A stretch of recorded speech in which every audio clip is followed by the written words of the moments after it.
Hello and welcome. My name is Alan, and we are back with more Spooktober for 2025. For today's episode, we are taking a look at the unicorn. It's had a history all over the world. It's kind of interesting, just everywhere it has reached. It's like the dragon in that regard. That almost every culture seems to have their kind of belief in a dragon. Many cultures have a belief in, or had beliefs in, the unicorn. Let's go ahead and pull this up. This is from Wired, February 4th, 2015. In late 2012, the North Korean regime made a rather bizarre announcement, even by the standards of the North Korean regime. According to The Guardian, the country's archaeologists had discovered the lair of the unicorns ridden by the ancient Korean king Tongmyang, just 600 feet from a temple in the capital city. Yeah.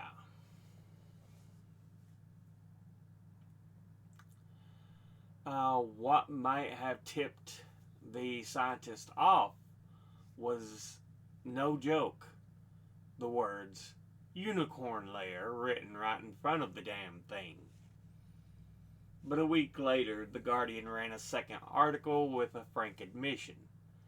There is only one problem with the story, they wrote. It isn't exactly true. North Korea's claim was in fact referring to the Kirin, a mythical creature not too dissimilar from the unicorn, with the same hoofed quadruped look, but sometimes having two horns instead of one. But eccentricities of the North Korean regime aside, why is it that the unicorn, or a unicorn-like beast, pervades both Asian and European cultures? Yeah, the Kirin we've mentioned before. Usually, most people are familiar with the Kirin, if you're not familiar with Asian mythology, through Monster Hunter, a game series where one of the monsters you hunt is the Kirin, which is a very unicorn-looking creature. It just looks like a big unicorn, horse, hooves, the big horn in its head, forehead, and the only difference is it produces lightning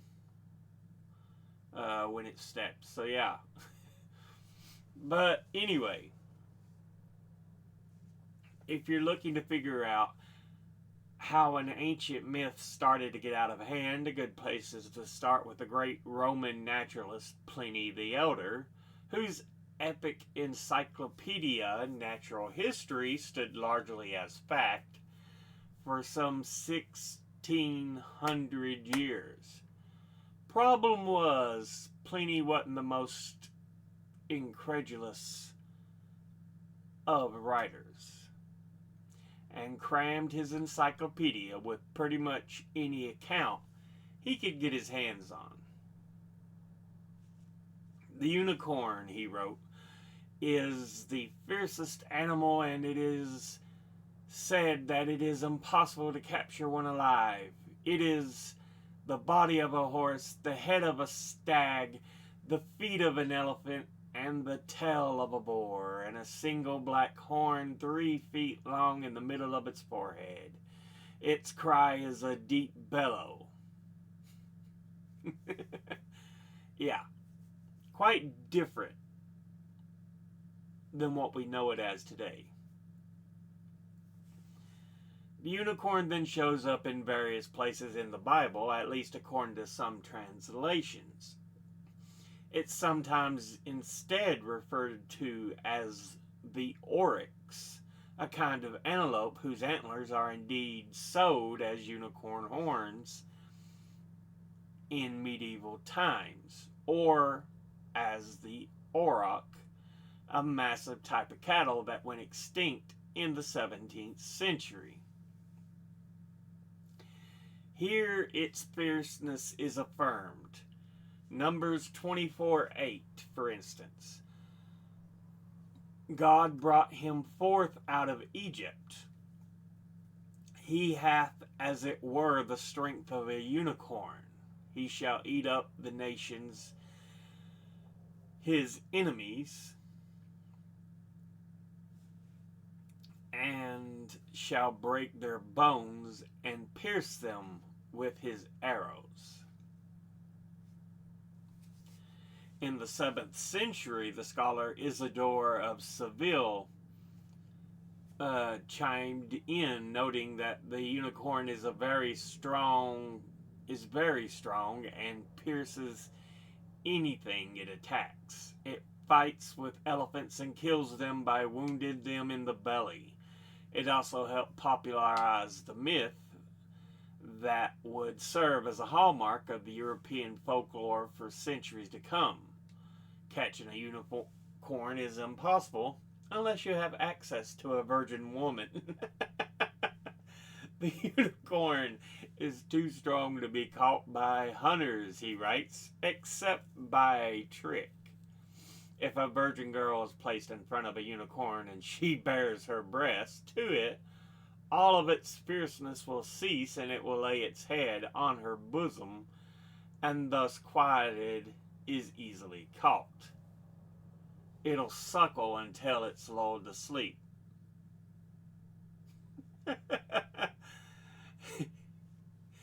The scene above, this one right here, is one of the most iconic images in wildly popular medieval books known as bestiaries, encyclopedias of sorts that catalog nature's beast with both real and unimagined, or real and imagined. Not only was the history of the animal given, but each was compared to a biblical figure. And the unicorn stood for Christ, since he was captured and put to death like the unicorn is done in by the Virgin, though pretty much every other animal was also compared to Christ, even the pelican, which was said to peck at its own breast to revive its young with blood, like Jesus shed his blood, own blood, for us. Thus, the unicorn became firmly implanted in European lore, and what followed was a full-blown mania for their horns, which were said to detect poison if you stirred them around in your food or drink. They went for tens of thousands of dollars in today's money and were particularly popular among paranoid royalty. Many industrious users who didn't want to wait around to have their food poisoned would grind up the horns, usually those of the oryx or narwhal, whose horn is usually a giant tooth, to gain immunity from toxins. Over in the East, royalty had a rather more complicated relationship with their version of the unicorn, the aforementioned Kirin or Keelan. His appearance was said to foretell the birth of a royal baby, which is nice of it, but it also can predict an imminent death, which is not so nice. In the 15th century, a giraffe was brought to China for the first time and presented to the emperor as a Kirin, which was a gutsy move considering the proclivities for letting royalty know they were going to die soon. The emperor, though, dismissed it as a fraud and went on to live for another 10 years.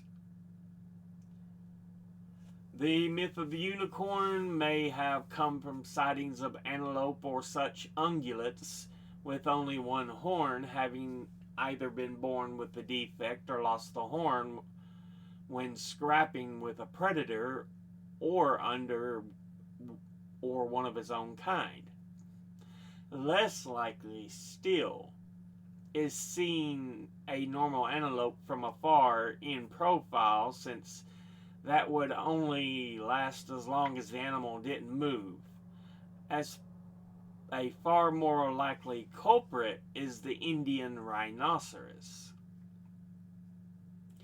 And clues for this are sprinkled throughout the early accounts. Indeed, the unicorn is sometimes referred to as the Indian ass. Pliny, for instance, mentions that the unicorn has the feet of an elephant. A rhino's feet, in fact, being not hooved like a horse, but fleshy like an elephant's. He also notes that it has the tail of a boar, much like the rhino's, and a single black horn 3 feet long in the middle of its forehead. Writers would only later describe the horn as white.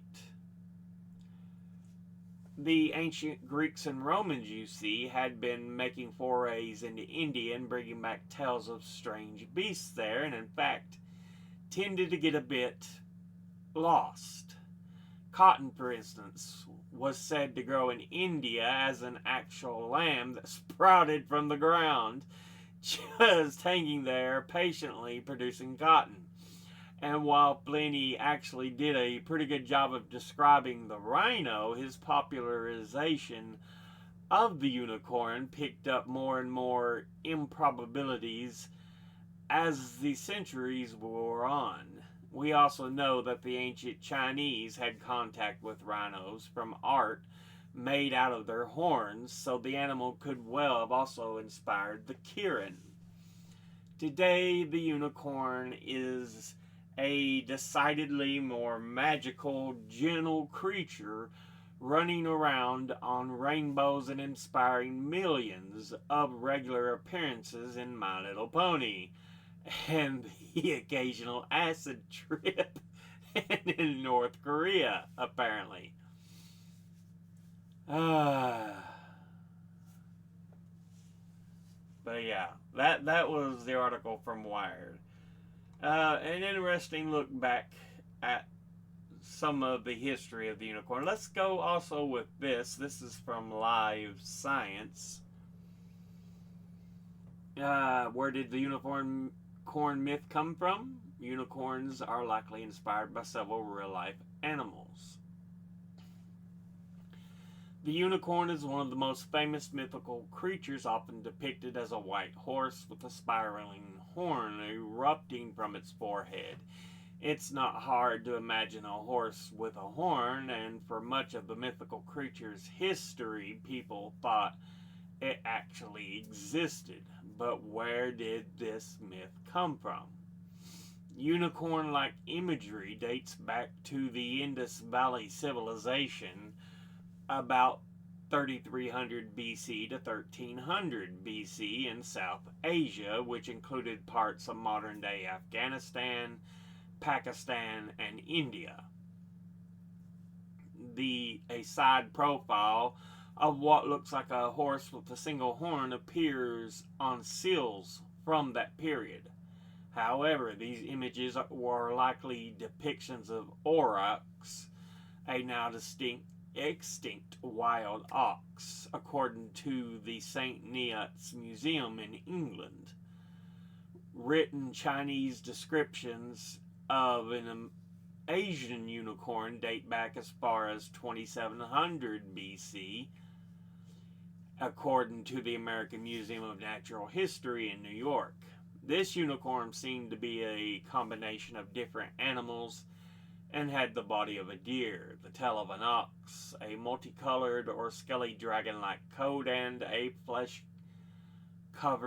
horn or horns. Despite physical differences, Asian unicorns were described as evasive and solitary creatures, just as they were in later European records. The first recorded mention of unicorns in Western literature came from the 4th century BC. Ctesias, a doctor and historian, wrote down tales from Indian travelers and described horse-sized wild asses with white bodies, blue eyes, red heads, and a multicolored horn about 1.5 feet long.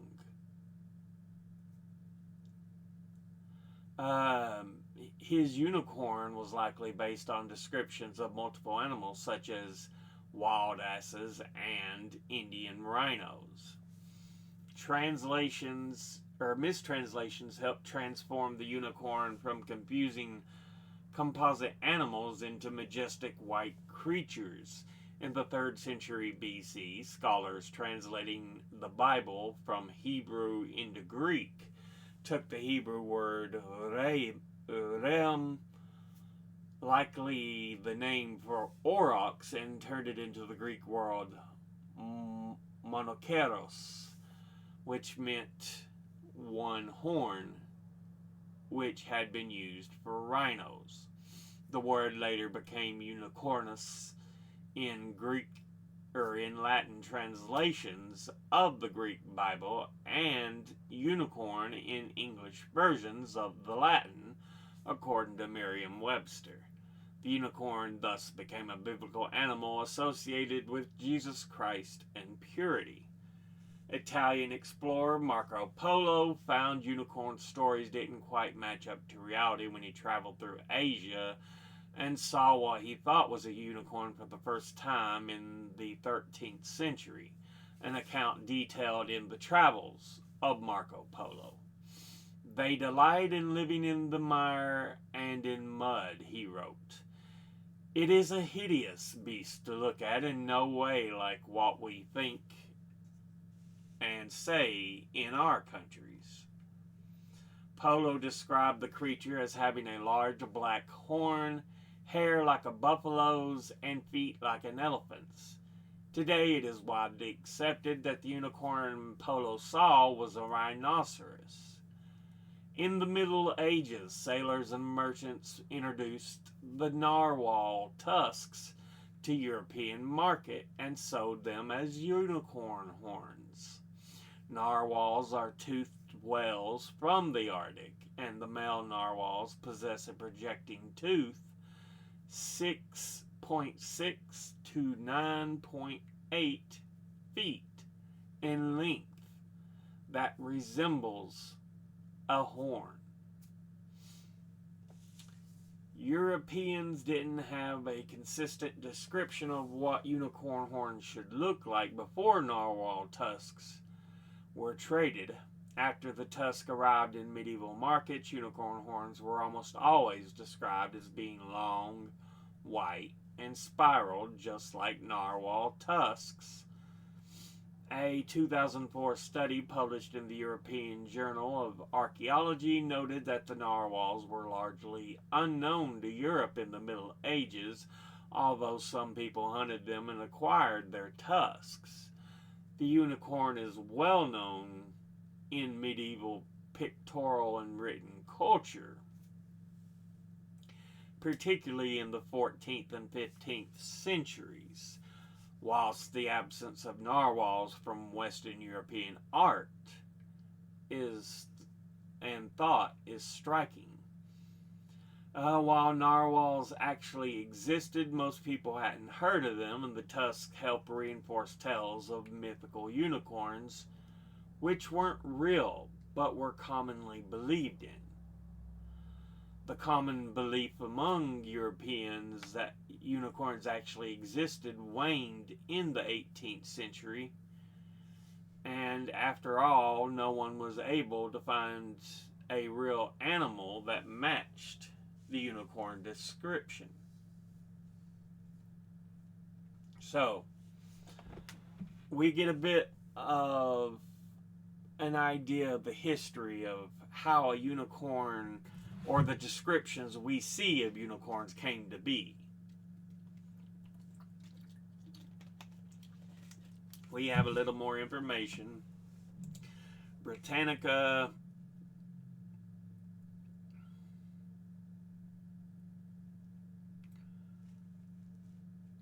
a lot of the same information. Those who drank from its horn were thought to be protected from stomach trouble, epilepsy, and poison.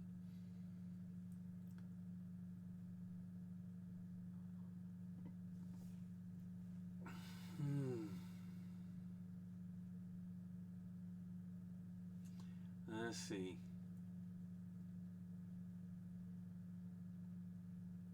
One of the earliest interpretations of a unicorn appears in the Greek bestiary known as Physiologus, which states that the unicorn is a strong, fierce animal that can be caught only if a virgin maiden is placed before it. So yeah, it likes boobies. Medieval writers thus likened the unicorn to Christ, who raised up a horn of salvation for mankind and dwelt in the womb of the Virgin Mary.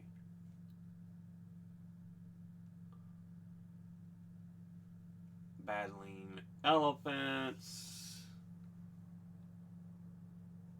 Yeah, a lot of the same notes that we've already read upon. Let's look at Wikipedia, see if they have something different.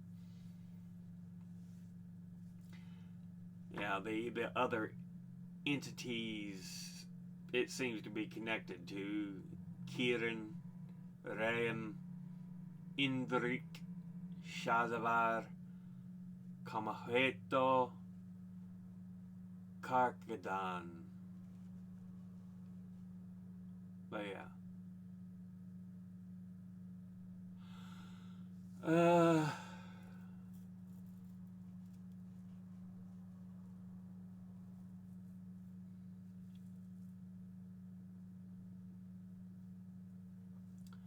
Indus Valley, Asia, classical antiquity.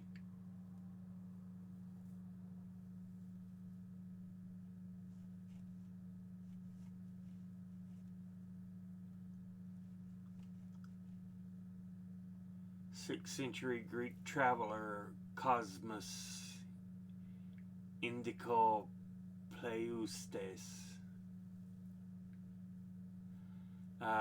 who journeyed to India from the kingdom of Aksum, gives a description of a unicorn based on 4 bronze figures he saw in the 4-towered palace of the king of Ethiopia. They speak of him as a terrible beast and quite invincible, and that all its strength lies in its horn. When he finds himself pursued by many hunters and on the point of being caught, he springs up to the top of some precipice, whence he throws himself down and in the descent turns a somersault so the horn sustains all the shock of the fall and escapes unhurt.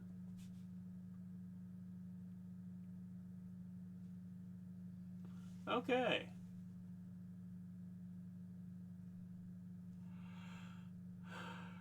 So he gets up high somewhere and dives down, his horn targeting the ground.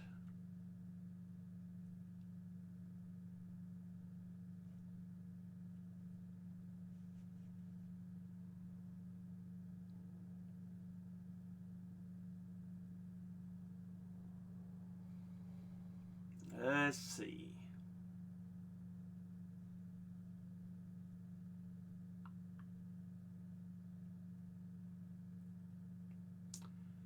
The unicorn is also figured in courtly terms. For some 13th century French authors, such as Thibaut of Champagne and Richard de Fourneval, the lover is attracted to his lady as the unicorn is to the virgin.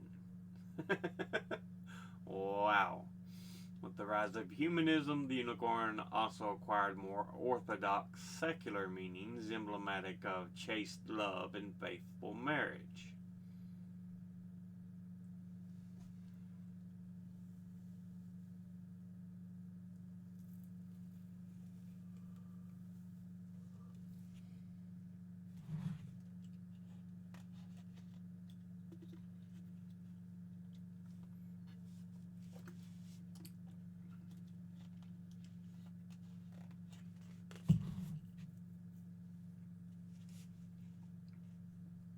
Unicorn appears in a medieval legend of Barlaam and Josaphat, ultimately derived from the life of Buddha, and represents death as the Golden Legend explains.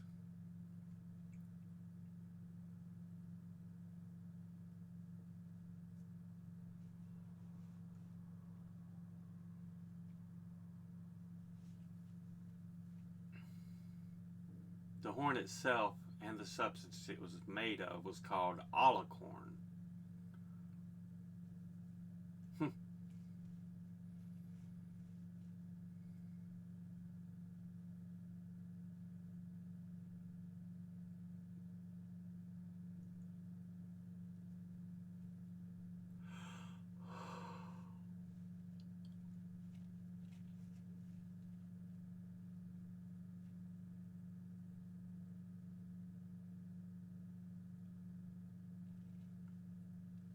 So even Da Vinci wrote of how the unicorn kind of gets tamed next to young women, virgin women.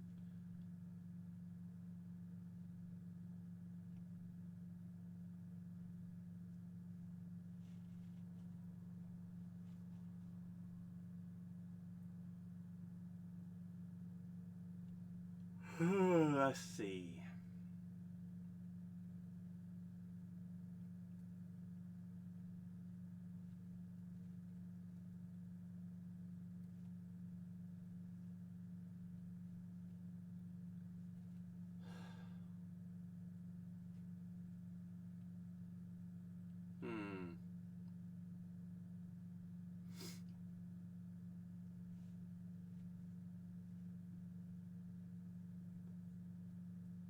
In heraldry, the unicorn is best known as a symbol of Scotland. The unicorn was believed to be the natural enemy of the lion, the symbol of the English royals had adopted around 100 years before. Two unicorns supported the royal arms of the King of the Scots and Duke of Rothesay, and since the 1707 union of England and Scotland, the royal arms of the United Kingdom have been supported by a unicorn along with an English lion.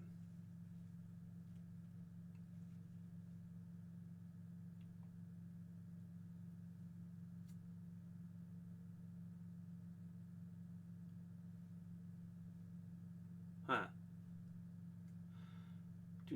Do.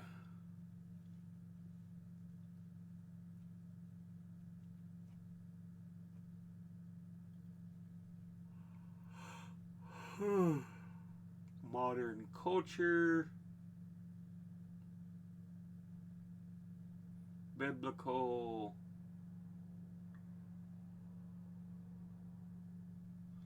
Chinese mythology. So they got quite a bit on the unicorn. Hornless unicorn. It has been claimed the taste tapestry shows a young unicorn without a horn among the animals in the millefleur background above the two women.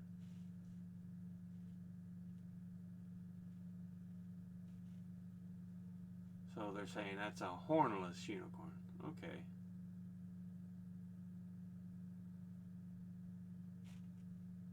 Yeah, the alabaster burial monument of Henry Flanders, 2nd Earl of Rutland, shows a hornless unicorn at his feet.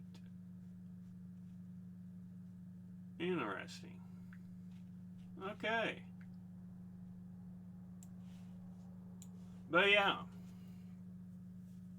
we get quite a look at who, what, how the unicorn is.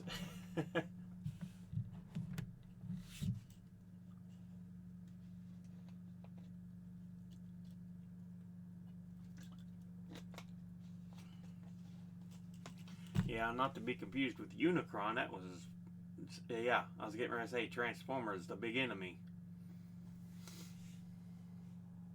What is a unicorn?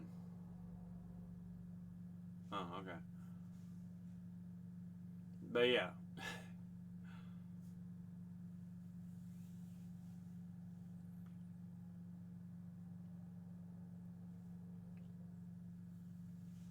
The unicorn.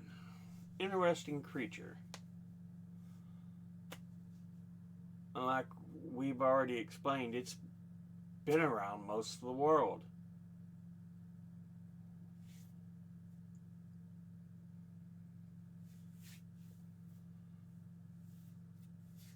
I think the Americas is about the only one we didn't have any Legends of the Unicorn in.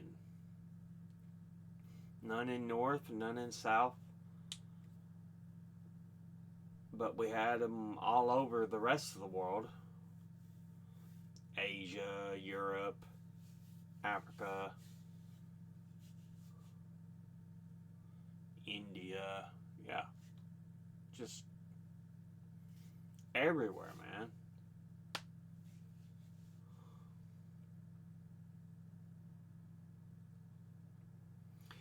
But